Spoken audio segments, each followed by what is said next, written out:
Formula One is now on the summer break, and you know what that means? Ferrari won't be able to fuck anything up for at least 4 weeks, but they went out on a big one. At the Hungarian Grand Prix, the final race before the summer break, if they were going to keep this championship alive, they needed Charles Leclerc to win and something to go wrong for Max Verstappen. And that's exactly what they got, almost. Ferrari lined up second and third on the grid behind George Russell. Max Verstappen down in 10th after a problem in qualifying, and by lap 39, Charles had overtaken Russell for the lead of the race, pulled a gap on the field, and was the fastest man on track. Finally, Charles Leclerc and Ferrari were going to take some points away from Max Verstappen. Max Verstappen comes home in first place from 10th on the grid. Sainz, Perez ahead of Leclerc, 4, 5 and 6. I swear down in my nan's grave. How is that even possible? How is that possible? Once again, Charles was in the lead of the race and it was ruined. But why was it ruined? Well, to find out, we're going to play Who Wants to Be an Italian Disgrace?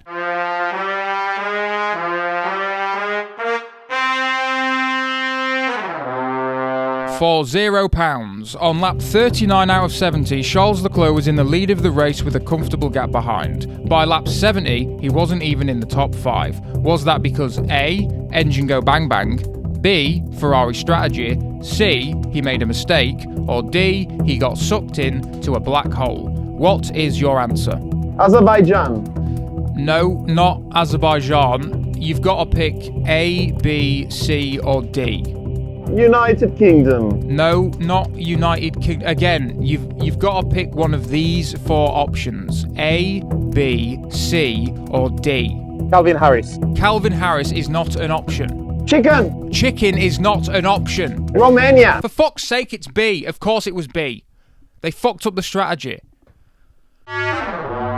Yes, once again, Ferrari made a complete arse of the strategy. We've seen them do it 1,000 times. And at this point, I'm starting to wonder, who is Ferrari? Who are the people behind these decisions? Well, let's take a look at the team. First, we have this man. He looks like Harry Potter if Harry Potter was a smackhead. His name is Mattia Binotto. Mattia Binotto. He is the team principal, or as he's known in Italy, €50,000, dead or alive. Then we have this man. His name is Riccardo Adami. Riccardo Adami. He is Carlos Sainz's race engineer, the guy we can hear on the radio telling Carlos everything looks fine on the data as Carlos is burning to death. Then we have this man. His name is Xavier Marcos. Xavier Marcos. He is the race engineer for Charles Leclerc, the guy we heard screaming at Charles on the radio in Monaco, telling him to stay out as he was driving down the pit lane. Then we have this woman. Her name is Ismael Burnin. Ismael Burnin. She is the chief strategist and also the first ever blind, deaf and schizophrenic person to work in Formula One. Then we have this man. His name is Osama bin Laden. Osama bin Laden. He was in charge of engine development until he was murdered by SEAL Team 6. Then he was replaced by Keith Flint from The Prodigy. And finally, we have this individual. His name is Bobo, and he is the head of communication. So, even with this team of crack engineers, Ferrari has ended up 97 points behind Red Bull. And Red Bull, their team isn't anywhere near as sophisticated. I mean, Christian Horner is a wanker, Helmut Marko is a corpse, Max Verstappen's race engineer is a battered spouse, Jos Verstappen tried to run his wife over with his car, and he fractured a man's skull in a fight at a go-kart track, and this is why Ferrari is behind in the championship. Let me explain. We all know a hostile work environment equals results. Ferrari, they're too laid back. They make a mistake, nobody cares. Red Bull, they make a mistake. You know what happens? That scene at the end of Once Upon a Time in Hollywood where Brad Pitt grabs the top of that woman's head and starts slamming it into every piece of furniture in the house. That's what Jos Verstappen does every time Max finishes second. And this is the sort of passion and commitment it takes to win a world championship. Ferrari are never going to be world champions until Mattia Binotto starts putting his wife in a headlock. You see, do you get this sort of insight from Autosport or WTF1? No. None of that's going to make it into the video. No, fuck it, I'm not editing that out. That was a great point. Now it's time for the news, and the headline today is F1 Twitter goes arse over twat for Piastri. I can barely be arsed to pay attention to any of this.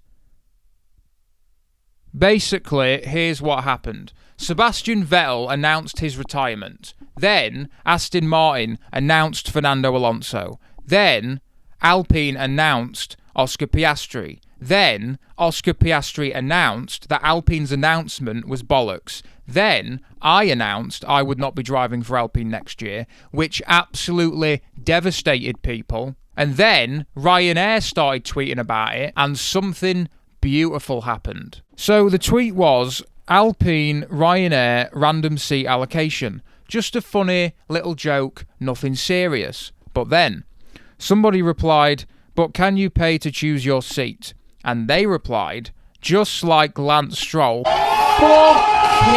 hell, that's absolutely diabolical. When did Ryanair start slagging off F1 drivers? That's my thing. And what made it even funnier was just a few days ago, Formula One came out with a new campaign. This one is called Drive It Out. They want to stop online abuse, and to do that, they released a little video where they made all the drivers read some generic PR shite, and they also released a statement, and that said, Formula One is all about competition and rivalries, blah blah blah, abuse of any kind is not welcome, blah blah, we have a duty to call this out and say no more. And it went on to say, Lewis and Max fans need to fuck off. They are the worst thing to happen to Formula One since Paul di Resta. Be a Ferrari fan instead. It's more fun, especially if you like being sodomised. That's a great point that they didn't make. Now I would actually like to address some online abuse that has been happening on my channel, because you lot in the comment section have been completely out of order. In the last video, I got a bit carried away making this big reveal of what I thought was going to be the 2023 Aston Martin driver lineup, where Lance Stroll and Nicholas Latifi rose up into the fire. And you lot in the comments section all made the same observation. I know that forehead, that's Latifi. I knew that forehead anywhere. I immediately knew it was Latifi when I saw that creasy ass forehead. I could tell who it was by that big old forehead. When I saw Latifi's huge forehead, I knew it was him. I've never noticed how gigantic his forehead is. Maybe he's got a lot on his mind. That's terrible. I could tell who the other driver was going to be just by having a glance at his forehead. At first I thought it was going to be Mazepin. Oh, Mazepin. But he's bald. He looks more like an egg. Mazepin. What are we doing? I've completely given up on this fucking video. Where's my fucking phone gone now? Swear down to me, Nan's grave. Well, let's do a mid-season roundup. What have we got? So after the first part of the season, it looks like Max Verstappen is going to be the world champion. Ferrari are going to end up fighting Haas for 7th place in the Constructors. Mercedes, after a terrible start to the season, have slowly brought themselves back up to the front.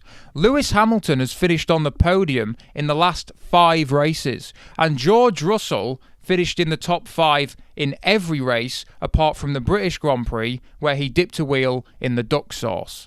Alpine and McLaren are in a close battle over 4th and 5th, but are leading the charge on fucking up driver contracts. Paul di Resta has managed to ruin 3 races so far.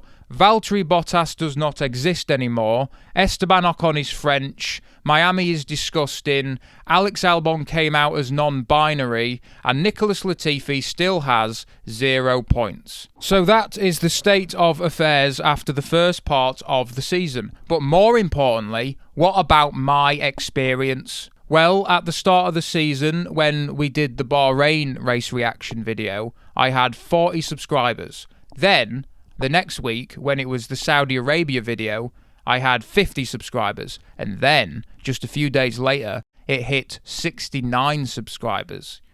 Yeah, boy. That was on the 9th of April. Today is the 9th of August, and it just hit 69,000 subscribers. Yeah, boy. So if I break out my chalkboard, 69,000 minus 69 is 68,931 subscribers over 122 days, which is 565 subscribers per day. And at that rate, by December 2356, we will hit 69 million subscribers. But by that point, we'll all be dead. So the question is it really worth doing anything? United Kingdom. It was a rhetorical question.